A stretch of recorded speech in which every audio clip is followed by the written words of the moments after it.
కన్న పెగుముడి ఓలే మన ఇరుముడి బంధమో కన్న కలలన్నీ నెరవేర్చే తండ్రి వైతివో రెప్పచాటు కన్నీళ్ళే కష్టాలను మోసెరో తప్పులెన్ని ఉన్నాయో మన్నించి చేరదీయరో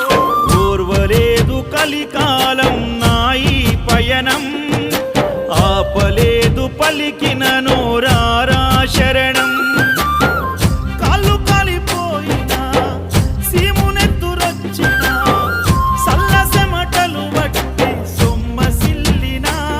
కనిపిస్తే చాలు అంటూ ఆ కలిని మరిచిపోతూ అయ్యప్ప నిన్ను చూడందే కడుపు నిండదు ఎంత దూరం